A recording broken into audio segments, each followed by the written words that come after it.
Bienvenue à ce troisième balado déjà du programme Faux du français de l'Union des municipalités du Québec. C'est Roxane Guérin qui est avec vous encore une fois pour un balado qui, mon doux, tombe tellement dans mes cordes. J'avoue que sont tous intéressants, toujours des gens super pertinents, mais celui-là m'appartenait un peu plus dans mon petit cœur parce qu'on va parler de balado, le cheval de fer qui organise les ateliers Boîte Noire. Et ben moi, je suis animatrice à la radio, donc les balado et tout ce qui est audio création, ça m'allume vraiment. Donc aujourd'hui, j'étais super excitée d'être avec vous. Je vous présente mes invités. Armand Balla qui est juste à côté de moi. Bonjour Armand. Bonjour, ça va bien? Ça va bien toi? Oui. Good. Armand, toi, tu es notre expert aujourd'hui, donc c'est toi qui étais l'intervenant, si on veut, durant les ateliers là, au Cheval de Fer. Exactement. Ouais. Ensuite, notre deuxième invité s'appelle Raphaël Gaudreau, qui est un participant. Allô, Raphaël? Bonjour. Comment ça va? Bonsoir. Comment ça va? Ça va très bien, toi? Ça va bien, merci. Premièrement, je pense que je vais m'adresser en premier à toi, Armand. Par-nous, c'est quoi cet atelier-là, Boîte Noire, pour les gens qui nous écoutent, qui ne savent pas du tout de quoi on parle, en quoi ça consiste? Fait que la Boîte Noire, c'est un atelier qui a été mis en place au 180, initiative de Geneviève Dupuis. Puis c'est un atelier qu'on cherche à raccrocher les jeunes en leur montrant des possibilités de travail ou d'emploi qui sont peut-être pas tant connues de tous. Fait que moi, mon rôle en tant qu'expert technologique, c'est de leur montrer des domaines extérieurs comme la photographie, le graphisme, le montage vidéo. C'est tous des trucs qui sont vraiment populaires en ce moment. Puis que des fois, les jeunes, ils voient parce qu'ils consomment sur leur téléphone et autres, mais ils savent pas que genre ça peut vraiment être un métier, tu peux être payé par ça. Fait que c'est de montrer d'autres chemins académiques qui peuvent être empruntés par les jeunes. Puis toi, ton background alentour de ça, là, qui fait de toi notre expert aujourd'hui, parle-nous de comment ça a commencé ton intérêt. Wow, OK. Mon background, écoute, j'ai commencé, au début, j'étais en informatique au cégep de Victoriaville. Puis en fait, c'est ça, c'est que je me suis beaucoup cherché, puis j'avais beaucoup d'intérêt, j'aimais beaucoup le sport, la musique, l'informatique, puis à force d'aller à l'école, j'ai un peu cheminé, puis j'ai testé beaucoup de trucs, puis j'ai découvert qu'est-ce que j'aimais parmi ça. Fait que j'ai fait un cours de musique, technique de scène, j'ai fait un cours d'informatique, j'ai fait justement un cours de photo, puis un cours de graphisme. Puis le cours de graphisme, j'ai vraiment plus tap-in dans cet univers-là, parce que ça m'a vraiment permis de découvrir que qu'est-ce qui est dans le numérique, ça permet vraiment de pouvoir toucher un peu à toutes les sphères de ce que je faisais. Tu peux faire du graphisme pour du sport, pour de la musique, pour tout. Fait que c'était vraiment ça là-dedans que je me suis trouvé. Fait que après vraiment un gros cheminement au cégep puis à la fin post-secondaire, je me suis découvert une passion dans le multimédia, puis je me suis lancé là-dedans.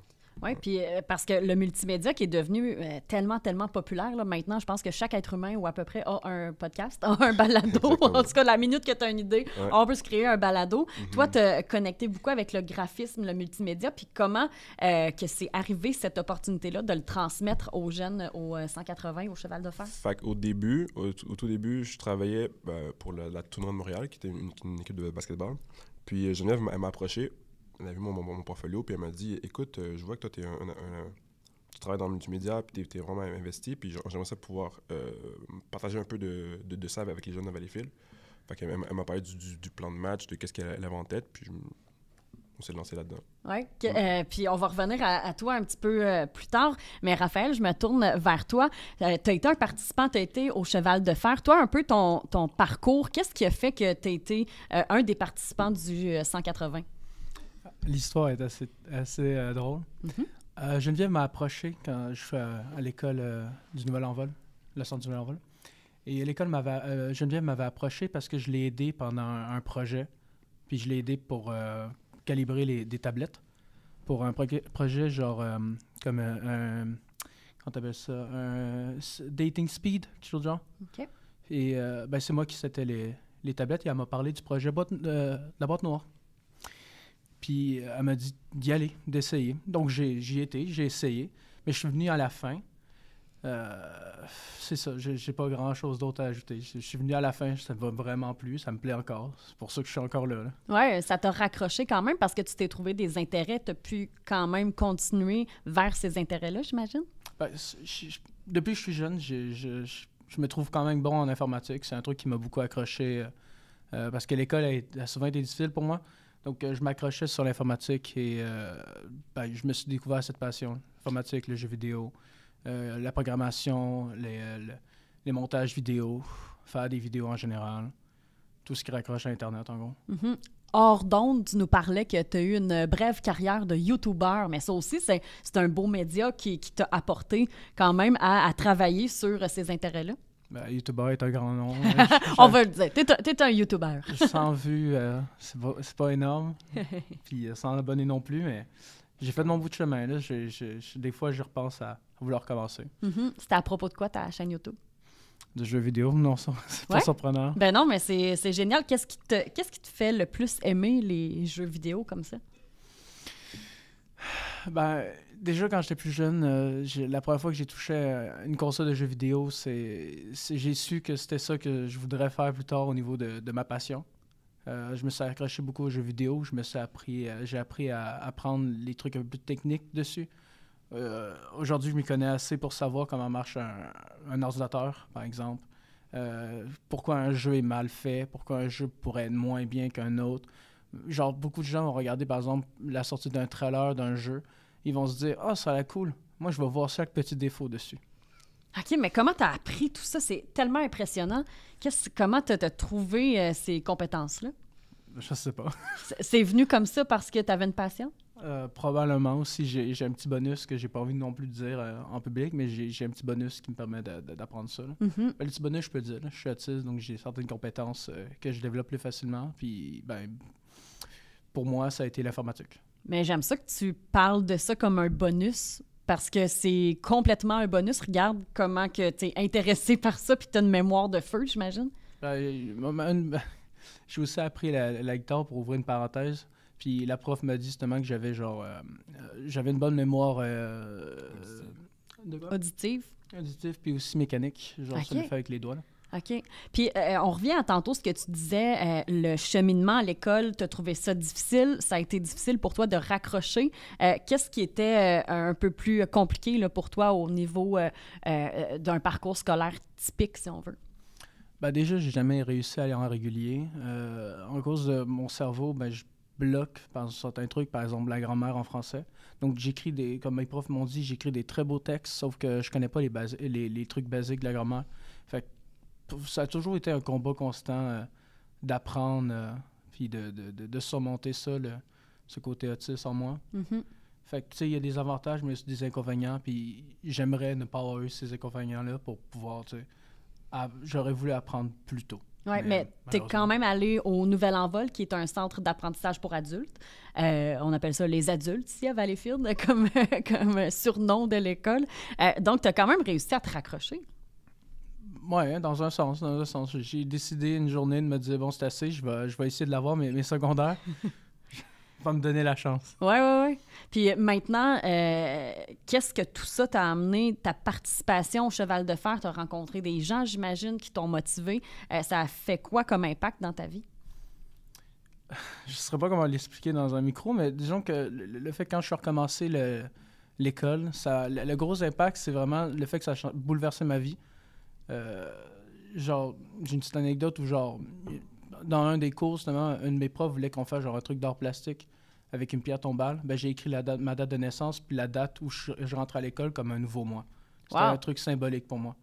Je voulais réapprendre à vivre en société parce que j'ai malheureusement j'ai pas eu à élaborer mon passé, mais j'ai juste réappris à vivre en société, le fait de me réadapter puis de juste vivre, en gros. Wow, mon doux, tu me laisses bouche bée. Rare que j'ai pas de mots, mais c'est vraiment beau. Ces personnes-là qui ont eu un grand impact aussi dans ta vie, on parlait de Geneviève, qui est une personne formidable, qui agit comme enseignante, intervenante, organisatrice, animatrice. C'est elle qui est le cerveau, là, souvent, derrière les ateliers au Cheval de Fer. Peut-être qu'à ton tour, à un moment donné, tu vas pouvoir donner de ton expérience aux autres. Ça serait génial. On verra pour le futur. On va se reparler dans quelques minutes. Je me retourne vers Armand. On reparle de ces ateliers boîte noire. Ça ressemble à quoi un atelier de création de balado? Concrètement, là, toi, quand tu fais l'atelier, tu arrives là avec toute cette belle gang de jeunes-là hétéroclites. À quoi ça ressemble? Effectivement, en fait, c'est ça, c'est que... En fait, c'est comme un... un mini-cours. Fait que chaque cours est différent. Chaque cours, on prend un sujet vraiment en particulier dans le multimédia. Si comme exemple, ce conférencement, on l'a déjà fait dans un de nos cours. Puis, la fois, on arrive en classe, tout le monde a un ordinateur. Fait que on parle un peu de ce qui va être fait aujourd'hui. Fait qu'aujourd'hui, les jeunes vont faire un balado, on va dire. Fait que là, je parle un peu des bases, de qu'est-ce qui doit être fait, qu'est-ce qui peut être utilisé. Je donne des trucs utiles. Puis surtout, genre, c'est quoi les logiciels qui peuvent être pris en ligne sans avoir à payer d'abonnement. Puis un chemin un peu moins orthodoxe de pour le rendre accessible. Exactement. Puis après, on les lance, on les laisse aller dans le studio, puis c'est à eux de créer leur propre balado. Puis après, une fois que c'est enregistré, là, on passe à la phase technique où est-ce que je leur montre comment faire l'éditage et tout. Fait que c'est un peu de notion, laissez aller, amusez-vous, puis après, As-tu des exemples de ce que les jeunes ont créé comme projet? L'an passé, on a créé des affiches, de films, on a créé des posters, on a créé qu'est-ce qu'on a fait? On a fait quelques modèles 3D. Des modèles 3D, ouais. On a animé un truc en 3D. Donc c'est vraiment, en fait, c'est de toucher un peu à tout ce qui est multimédia, puis pour que le jeune puisse au moins avoir pas une base, mais juste une notion de qu'est-ce qui peut être fait puis qu'est-ce qui peut être réalisable, mettons. Raphaël, toi, c'est quoi t'as préféré dans ces ateliers-là, même si t'es arrivé à la fin, là, mais quand même, t'as eu quand même des expériences. Qu'est-ce qui t'a plu le plus? J'ai pas vraiment de préféré, mais j'ai bien aimé faire le poster de film parce que je me suis amusé, j'ai un groupe d'amis, puis j'ai pris les photos de leur tête pour faire une joke entre nous autres. Donc ça, c'était le fun. Ça, c'était un beau projet? Ouais. J'aimerais en faire une autre. Puis avec quoi t'as créé ça? Parce que là, les gens nous écoutent, on n'a aucune idée, le commun du mortel, là, comment on crée ça? C'est quoi les logiciels que vous avez utilisés? Puis comment t'as trouvé ton idée? Nous autres, on triche, on va sur des sites, puis on utilise un peu l'IA. OK, l'intelligence artificielle? Oui. Ouais. Puis c'est comme ça que ça se crée. Oui, c'est comme ça. C'est plus complexe. Je peux laisser peut-être Armand parler. Vas-y, ajoute quelque chose. Moi, je suis d'avis que oui, il faut utiliser l'IA comme un outil. Fait que oui, ils l'ont utilisé, mais de base, c'est toujours Canva qu'on prenait pour commencer à faire les bases de l'affiche. Mais oui, effectivement, ils sont bien amusés avec l'IA pour créer des machinations, on va dire, assez loufoques. Mais ça dépend un peu. Fait que oui, on prend l'IA, on prend Canva, on prend Pixlr pour faire de l'édition de photos. On prend beaucoup Google Images pour trouver des Pinterest aussi. Fait que moi, j'essaie de montrer plusieurs façons de se rendre à un point parce que je trouve que dans la vie, c'est souvent ça en fait. C'est que souvent, je pense que on force les gens à essayer de prendre le chemin réglo, mais en fait, dans la vie, tu as tellement de façons de contourner un problème ou de te rendre là. Fait que j'essaie de montrer des manières un peu moins orthodoxes, mais qui sont quand même utilisables. Ouais. J'aimerais ça qu'on revienne sur l'intelligence artificielle parce que tu as quand même fait un petit rire là, quand Raphaël a parlé de l'IA. Tu dis que c'est quand même important de l'utiliser, mais c'est quoi ton opinion là-dessus dans le domaine multimédia? Tu penses que ça s'en va où, là, toute cette bébête-là? Moi, je pense que c'est un outil qu'on doit absolument savoir maîtriser parce qu'on ne peut pas l'effacer, ça fait partie de notre univers maintenant.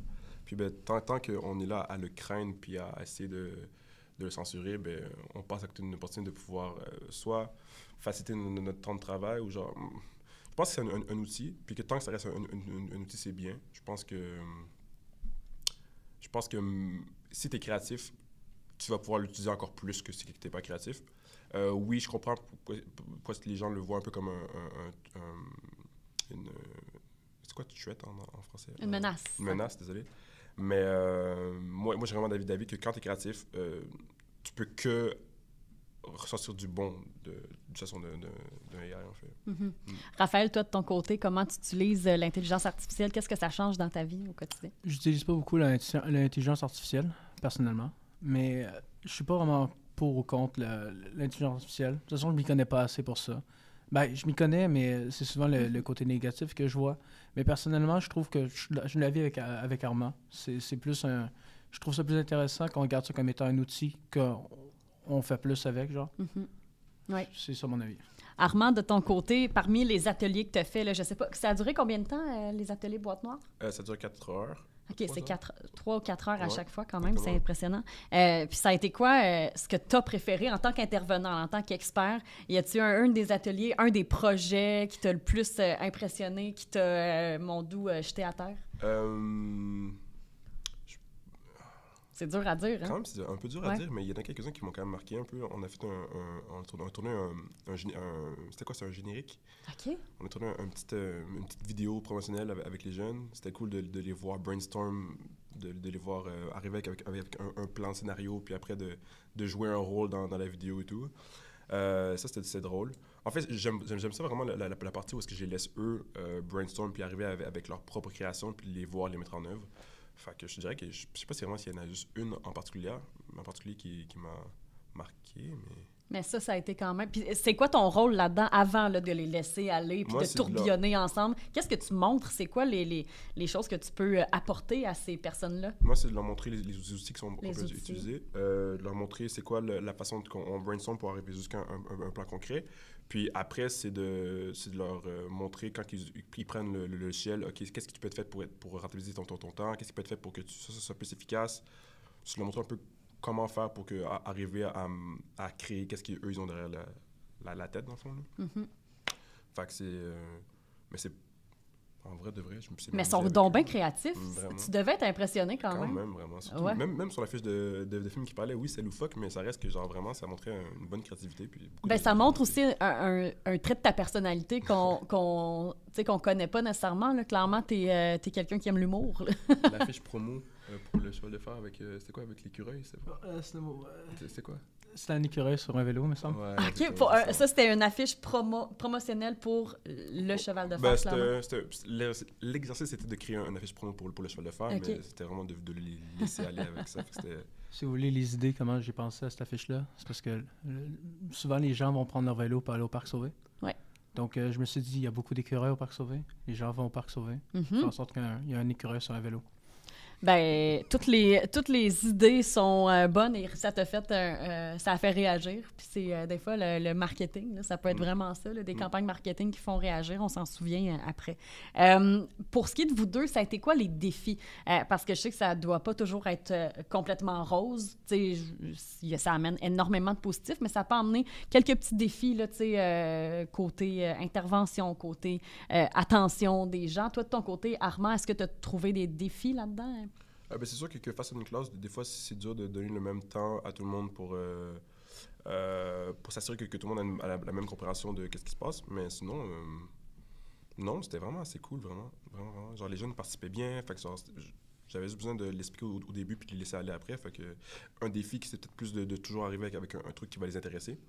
Des fois, tu as peut-être une peur de est-ce que ça, ils vont trouver ça cool ou pas? Est-ce que ça va être à jour? Est-ce que c'est... Fait que c'est peut-être le seul truc qui est dans les...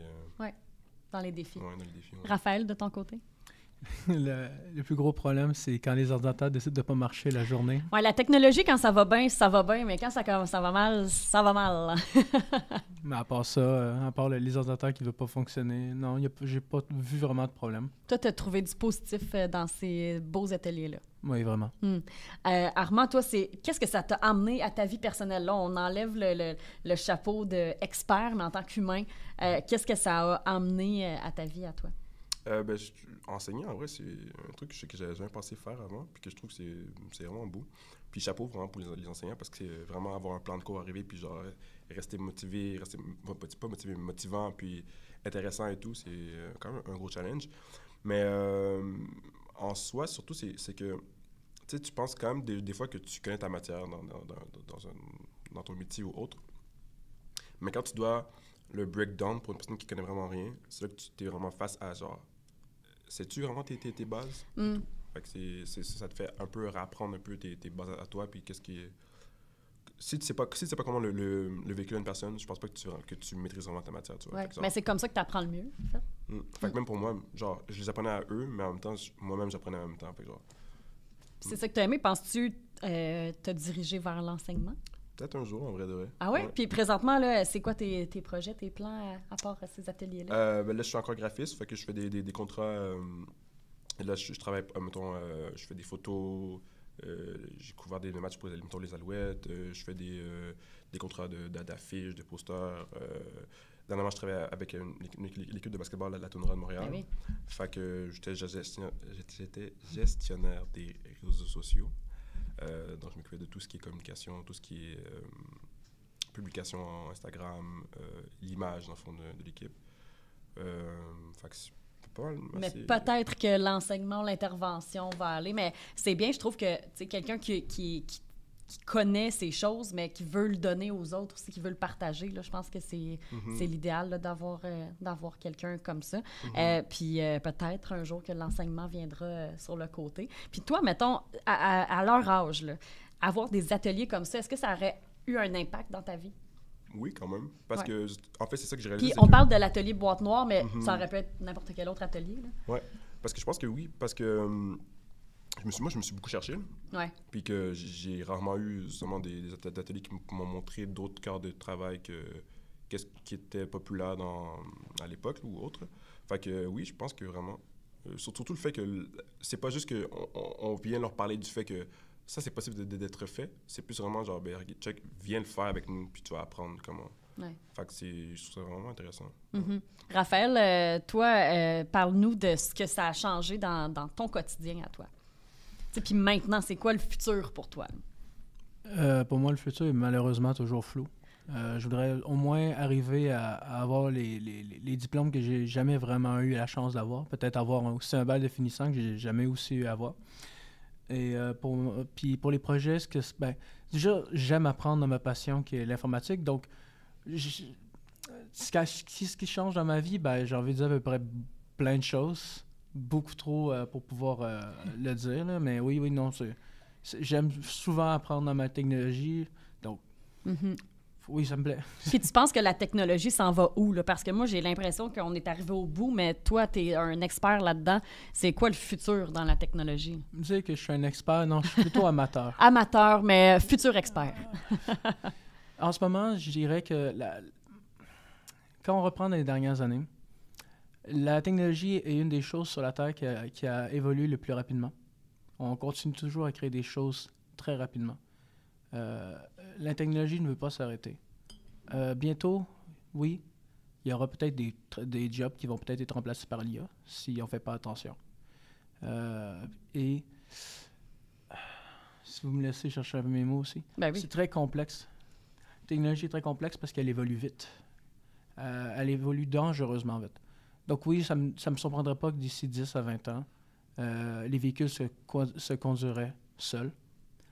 Il y aura probablement des robots, des machines qui vont nous servir, que ce soit par téléphone ou quand on va aller au restaurant, que probablement que l'argent n'existerait plus. Dans quel sens que l'argent n'existerait plus? Le sens papier. OK. Le sens où genre, on ne pourra plus vraiment toucher l'argent sera numérique. Parce qu'on commence déjà, à 3/4 de nos jeunes n'utilisent même plus d'argent. Beaucoup disent que ça ne sert à rien d'apprendre les maths, vu que les maths se font tout seuls. Par nos cartes de crédit, nos cartes de guichet, notre téléphone, qui est un outil très puissant, mais aussi très dangereux. Surtout quand on ne les enseigne pas comment les utiliser. C'est, grosso modo, mon avis, il y a d'autres trucs aussi, mais...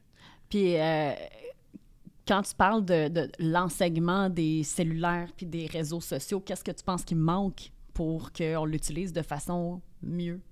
Déjà, je trouve que ça serait bien qu'avant de donner un téléphone ou n'importe quel engin électronique qui a Internet à l'intérieur, genre peut-être faire passer un cours ou de se renseigner avant, parce que ça peut être très dangereux de donner ça à un enfant. Que ce soit un adolescent de 16 ans ou moins, c'est très, très, très dangereux. Parce qu'il y a des gens horribles sur Internet. Il y a des bonnes personnes, mais principalement des gens horribles. Puis, penses-tu que ça devrait être implanté dans les écoles, des cours? Genre d'utilisation correcte d'un... Personnellement, je trouve que ça sert un peu à rien de les donner aux enfants. Je trouve qu'on devrait plutôt cibler les parents. Parce que c'est les parents qui devraient... déjà, c'est le rôle des parents de s'occuper de leurs enfants puis de savoir ce qui est bon pour eux. Même si l'enfant l'apprend, il risque de l'oublier. Le parent, il ne doit pas oublier, surtout s'il veut la protection de son enfant. Armand, toi qui travailles là-dedans, là, tu as dit que tu étais gestionnaire des réseaux sociaux. Tu as souvent, j'imagine, un téléphone à la main, un ordi à la main. C'est quoi ton avis là, de l'enseignement, si on veut, de la nouvelle technologie? C'est très important, effectivement. Mais comme je disais au début, c'est que, tu sais, mettons par rapport à tout ce qui est AI et tout, ça fait partie de notre quotidien de plus en plus. Puis qu'on ne peut pas se permettre de, genre, soit en avoir peur ou de le mettre de côté. Si on veut, genre, avancer avec le progrès.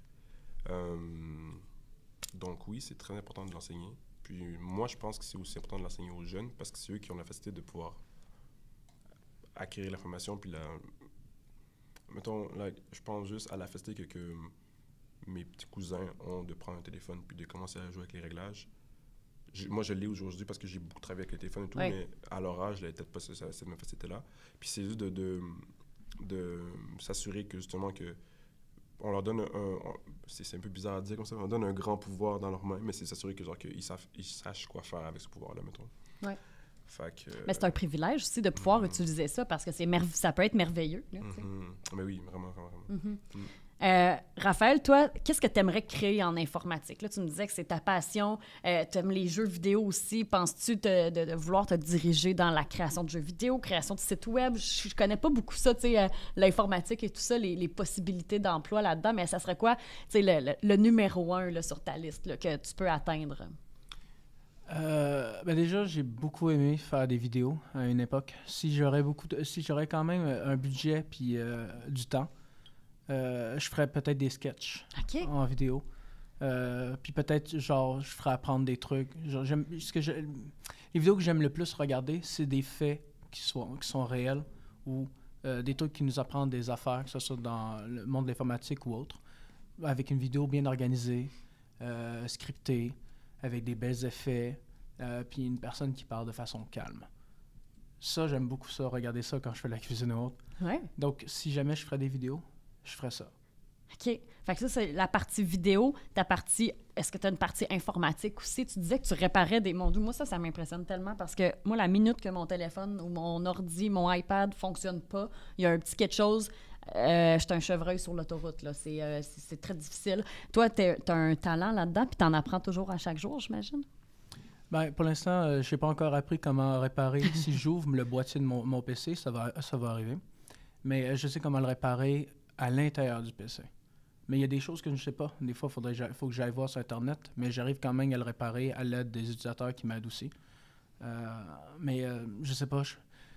Des fois, je me dis que je pourrais juste devenir tout simplement quelqu'un qui se promène dans les écoles ou juste en général dans les bureaux pour réparer les PC. Ça a l'air quand même simple à faire, je pense, pour moi. Ouais. Mais pour être honnête, je ne me suis jamais vraiment pensé à ça. Ben, c'est une bonne idée. Il y a des DEP, même en informatique, là, qui existent. Puis dans les écoles, justement, ils en ont tellement besoin. Là, je me souviens, moi, on retourne il y a 15-20 ans, mais il y avait une personne, peut-être, ou même pas, qui s'occupait de ça. Maintenant, il en faut au moins 3, 4, 5 là, dans une école moyenne. Armand, c'est quoi tu disais à Raphaël? C'est une bonne idée. Très bonne idée. Ouais. Puis, je me suis rappelé aussi que des fois, quand il n'y avait pas d'informaticien dans l'école, quand j'étais au secondaire, c'est moi qui me promenais dans la classe pour réparer les trucs. Mais il y a toujours quelqu'un dans une classe qui se lève. Dans le temps, là, c'était la grosse boîte avec la télé qui roule. Mais maintenant, moi, je fais de la suppléance dans les écoles et c'est moi, un peu nouille, qui essaie de partir l'écran, puis que là, le tableau interactif, puis ça fonctionne pas. Puis il y a toujours un élève comme Raphaël qui se lève puis qui sait tout comment que ça fonctionne. Donc maintenant, je me fie à vous autres, dans le fond. Armand, peut-être en terminant, est-ce que tu as des exemples de réussite de ces jeunes-là qui t'ont dit des bons commentaires, qui ont dit hey, ben, ça vient de m'allumer une petite lumière pour aller dans un domaine multimédia, que ce soit informatique, que ce soit création vidéo, ou simplement que ça les a raccrochés à l'école ou raccrochés à une passion au moins?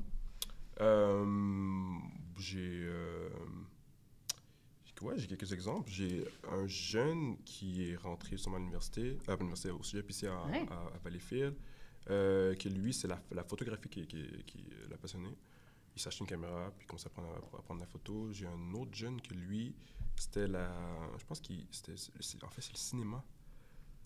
Puis là, il est ici en ce moment, puis il me parlait de... Je pense que c'est cinéma. Mais bref, genre, des fois, je les croise, puis ils me parlent de la vie, puis je suis comme, waouh, c'est tellement cool. Mais c'est tellement impressionnant. Mais c'est un truc, par contre, c'est que moi, vu que je suis à Montréal, j'ai un peu moins de contact avec eux quand les cours sont terminés. Mais ça reste que, comme il y en a un qui m'a contacté et m'a dit genre, ah oui, est-ce que tu peux me donner des trucs par rapport à ça? Puis j'ai compris qu'il s'est vraiment lancé dans la photographie après. Puis c'était comme, ah, ben cool, pour vrai. Genre, tu sais, je pense au fait qu'à quel âge que moi j'ai commencé à faire de la photo, j'étais quand même un peu plus vieux, puis ils sont encore jeunes. Fait que je me dis que genre, comme. Imagine comment ils vont être talentueux. Ouais. Ouais. Puis, outre des exemples concrets comme ça, qu'est-ce que tu penses que ça crée comme impact chez les jeunes? À part, bon, là, il y a un impact concret, on le sait, il est allé en photographie. Mais autre ça, les gens qui, bon, sont restés là, qui n'ont pas trop dit « Ah oui, je suis allé en tel domaine », mais quel impact ça a sur ces personnes-là? Moi, je pense que j'ai eu des jeunes qui m'ont démontré juste que, genre, tu sais, au début, je les voyais arriver, puis c'était comme une corvée de venir ici. C'était juste en mode, on a vu le cours, on s'inscrit, on sait pas trop qu'est-ce qui se passe, puis, tu sais, à la fin, ils arrivent, c'est des grosses points de main, c'est « Hey, comment ça va? » On se parle, puis genre, de savoir qu'ils peuvent venir apprendre un truc qui est techniquement de l'école, mais qui est relié au plaisir, qui est relié à tout ce qui est dans leur day-to-day, leur téléphone, la technologie. Je pense que ça donne une joie. C'est léger, mais ça reste qu'ils apprennent un truc qui est important puis qui peut être payant dans le futur. Fait que genre, même pour les jeunes, je trouve que c'est une bonne opportunité. Ben, c'est de l'apprentissage, mais de façon pas mal plus ciblée dans un domaine. Ah, mais c'est intéressant ce que vous dites, Raphaël, Armand. J'aime vraiment ce que vous m'avez conté aujourd'hui. Raphaël, qu'est-ce qu'on te souhaite pour un futur proche? Je sais pas, la santé. La santé. Sinon, côté professionnel. Ton projet avec ton projet? les écoles?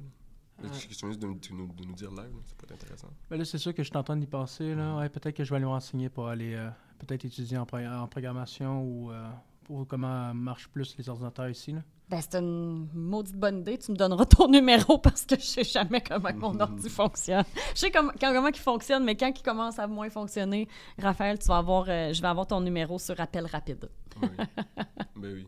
Oui, complètement. Armand, toi, qu'est-ce qu'on te souhaite? T'es notre expert du jour, mais on peut te souhaiter quand même des choses pour le futur.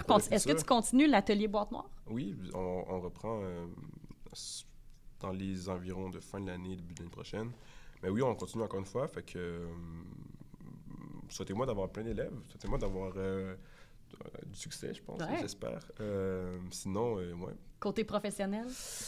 Côté professionnel, pareil, du succès dans ma profession. Beaucoup de contrats. Oui, beaucoup de contrats. Là, j'ai un petit projet qui s'en vient aussi avec la ville de Valleyfield. Peut-être pouvoir voir dans les villes. Peux-tu nous en parler?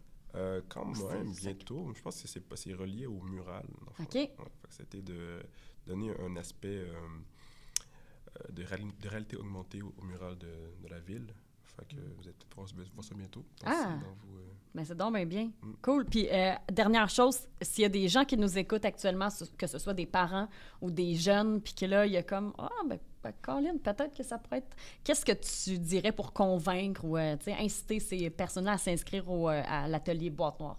Moi, je dirais, la Boîte Noire, c'est un cours dynamique, fun, léger, mais vraiment instructif. Puis, je pense que c'est toujours une bonne idée de donner ça à son enfant. Fait que... Ouais. Ben, merci beaucoup à vous deux, Armand Ballard, Raphaël Gaudreault. C'était le 3e balado dans le cadre du programme Fou du français de l'Union des municipalités du Québec. J'étais vraiment choyée de vous rencontrer. C'est super intéressant. Puis continuez dans ce que vous faites. Je trouve ça bien, bien impressionnant de vous entendre, vous deux. Donc, on se dit à très bientôt pour le 4e balado parce que c'est pas terminé. On a d'autres balados sur les différents ateliers là, au Cheval de Fer. Alors, on se dit à la prochaine. Bye bye.